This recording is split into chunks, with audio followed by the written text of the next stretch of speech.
Today, I would like to show you how to spot some really good bargains in a place like Salvation Army. After we shot the last video, I thought, hey, what the heck? I haven't been to Salvation Army in a while, so I'll just stop by. And I was completely shocked with what I found.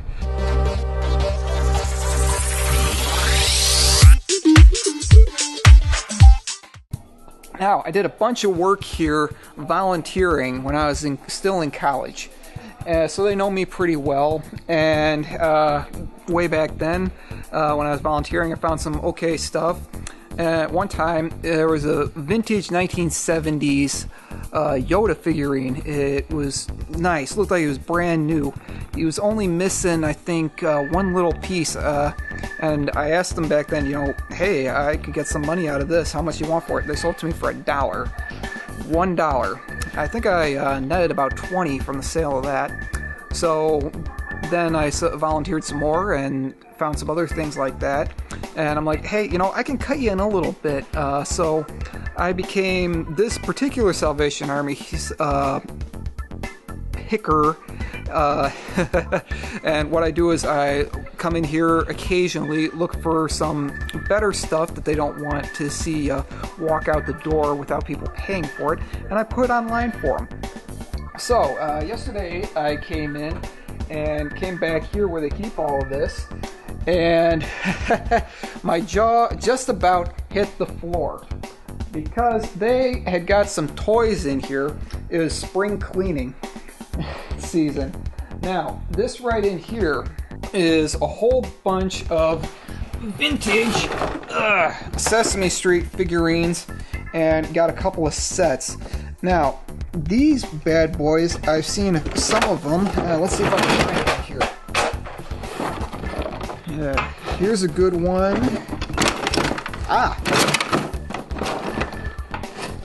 These are the good three right here.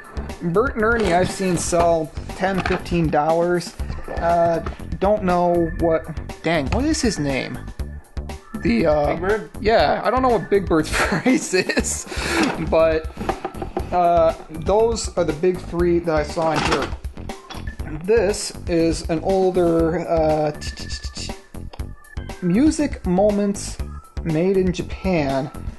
Who was it? Price Toys, 1971.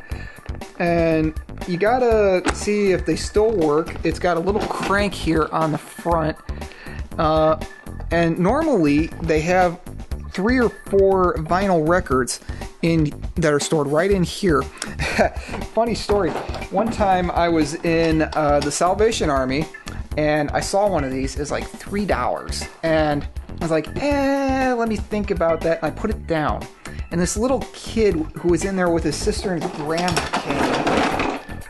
came and was like, oh, Grandma, this is so cool. And he picked it up, and I'm like, I don't want to be like robbing this little kid. So I didn't say anything about it and just let it go. It's like, because it was a little bigger and didn't want to get burned on shipping it or anything. Went home, looked it up, and those things sell for about $15 to $25 with $10 shipping on them. So that old record player toy is pretty good if you ever see one like it. This here is something I've seen before. I wouldn't touch this particular set, but it goes with the figurines, the Fisher-Price Sesame Street playset. Now, these, if they're in pretty good condition, like this one's got some busted parts up on top. It's seen some hard living, so I wouldn't touch it. But, you know, this one, the set, just the set itself is $15 or so. Then you gotta put in shipping too. But the set with the figures, that can get pretty pricey. I've seen them go as high as $30 to $50. Now, over here was something else that is like, whoa, I am so glad I came in. Now, this Risk set is from 1959. And I always look inside. Right here, just the board. Look at that, it's like almost brand new. It's still got all the original pieces, all the original cases that they are stored in, the original dice with the case. This set right here, I would appraise this at about $40 to $60 in this condition, because this is pristine. It is almost brand new. And ooh, I didn't even see that before. It's still got the instructions in it. This, I think, is, I mean, you gotta count the cards. That's cool. You gotta count the cards, but make sure they're all there. But yeah, this one is basically like new, pristine condition, easily a $50 board game right here. And this is what I actually got yesterday. It's sold because I found it. Real nice jewelry case. And I usually like the ones that have got the steel sides like this. It's got a little hitch where you can put on a padlock.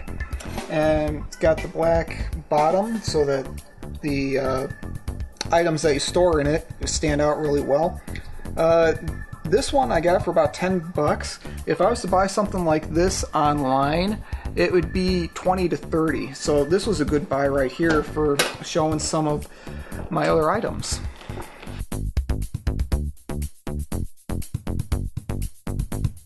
The Disney sing-alongs.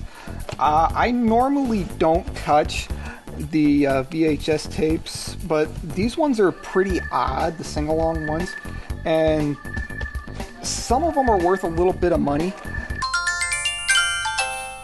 One time when I was at the Goodwill, this was about a month ago, I found 4 Disney sing-along cassette tapes that were in Spanish. And it's like, okay, these are something you do not see every day.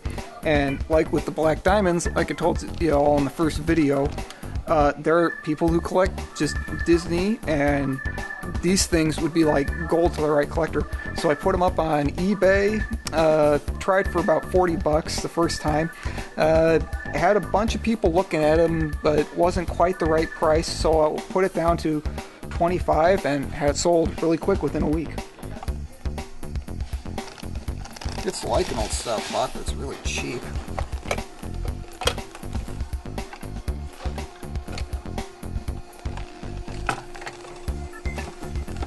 What's in here? Oh, cool. Always have one of these in your car. Everything you need if your car goes dead on the side of the road. Hey, Roxy! Isn't that cute? Yeah, it's cute. How much? $3.99. Not that cute? No, it's not that. The little thingy doesn't work. That came out wrong. Let's edit that one. Oh.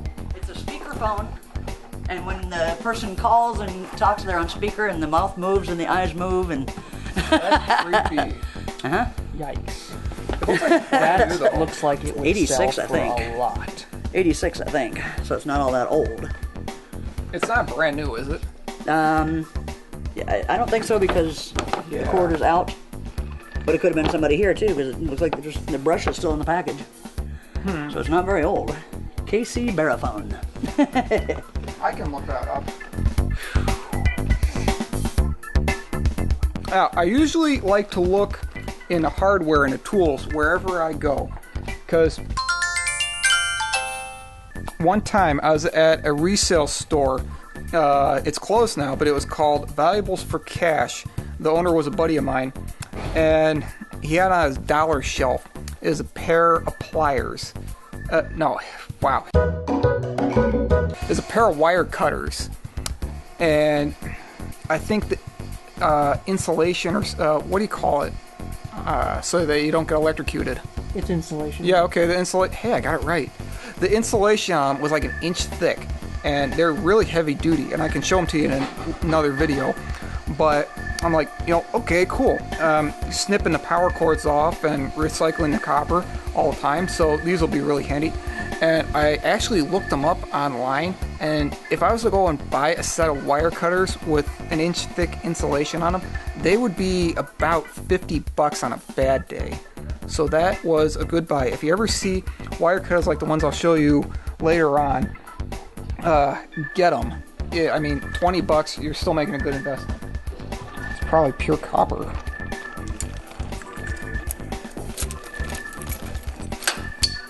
Smooth.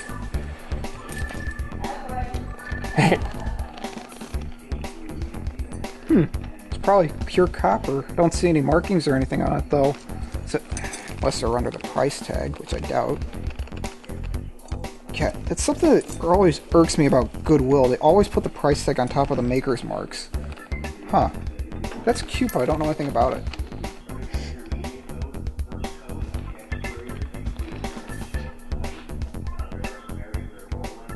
Oh, it's old, but it's just a clip. Yeah, that was actually why I came in here yesterday, because, yeah, I did mention the shadow boxes, because we looked at Goodwill. I'm like, yeah, hey, I could also let them know to look out for any shadow boxes that come in here, because that'd be some easy money for the store. One time, I ate it on $30. I forget what it was, but it is a deal. It went bad, or the piece of jewelry was no good, but I ate it. And I came in here, and sitting in here was 3 really big serving spoons. Yeah, soup spoons. That's a better way to say it, because they're a little, not like huge, but they're bigger than regular spoons. And each one of them said sterling on it. Nothing else, just sterling. I took them into a jewelry store and had them test them, and they were sterling silver. And the silver in them was, well, let's just say he paid me $10 per spoon, and he was making money. Another reason that I overlook some sections is because, okay, like over here, all of this stuff I would want to try and sell locally, because it's big, it's bulky, it's heavy. It'd be a little bit of a pain. Shipping would just kill you. So I always try and look for, okay, like a phone. Small and light. Really easy to ship. Just smack it in a tiny box. Off it goes. That was what one of my teachers taught me. Like, okay, rings. This is about $50 worth of 10K gold right here. And you can ship it for about $2.50.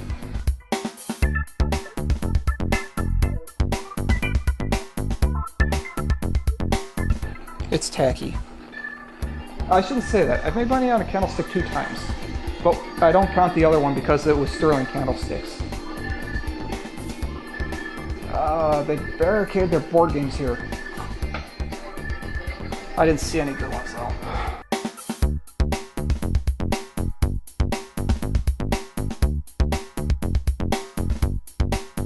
Monies and records? Okay. Yes. I don't have the app for that. Do you have the app for that? I can get it. Great. Get it and we can come back. Fine. Man, they get them for like 80 cents. It's great. Yeah, see, that's why I don't have ooh. Now that, okay, puzzles. You can get away with shipping them as medium mail sometimes. So that'll be a little bit cheaper for you. But, $1 or $2, if they're factory sealed, still have the plastic on them, I get them. I found one, it was a 1,000-piece puzzle, country rock legends, and big bulky puzzle, but it's like, okay, this is factory sealed, and we're in Iowa, it's the middle of the Midwest, so it's like, I can flip this really, really easy. Still got it because I got so much stuff that I gotta try and sell, but that's one that I think I'm gonna do okay on, since for $1 investment. Oh man, $4? That's a little steep for me. Cool puzzle though. This is a nice old-timey lamp. $8 I think I'm gonna pass though, because I don't know. That's why it's important to know your outlets. A piece like this I'd take up to the antique store. I don't know what price she put on, but I could take a picture of it and see what she would tell me she would put on it. With these, the visors, some of it's in the brand. Scott is okay. Some of it's in the design. I usually like to get the ones that are the padded around where it goes against your face, because people like those. I found one of those for like $1 one time, and it was still in pretty good shape, so it's like, hey, winter's getting to be right around the corner. So I bought it and sat on it for a couple months, and flipped it for $5 when the snow starts showing up. So if you can get those and you're willing to sit on them for a while, depending on what time it is, people do buy them.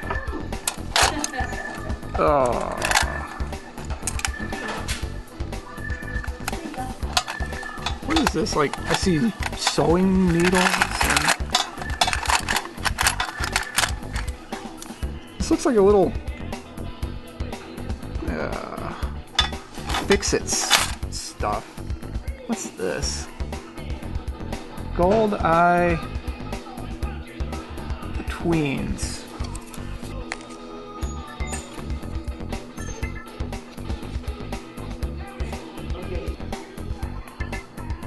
I read slow. Register trademark. What the heck is this? Yeah, little things like this. If you can find items with them in them, like instructions or post-it notes. People, I generally find like that kind of stuff because it just adds a little something, or it's cool, or it makes it a little more unique.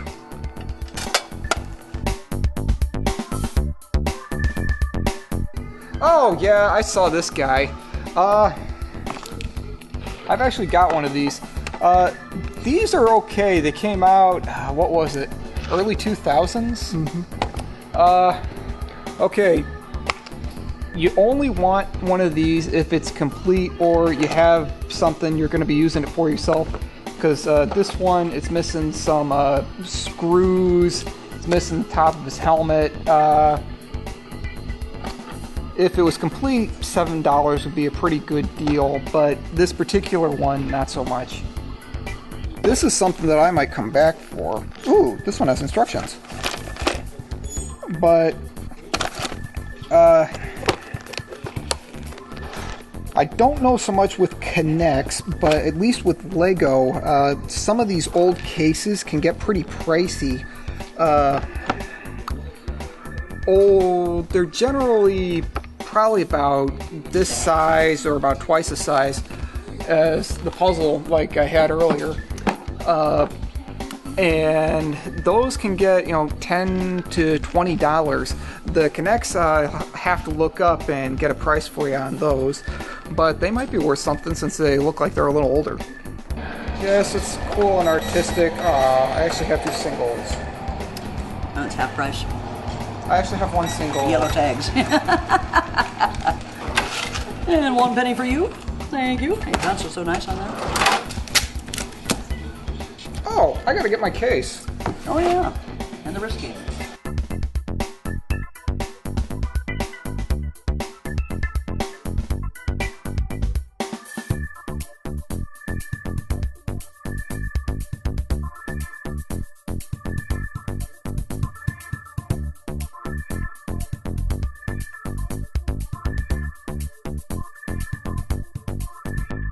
So,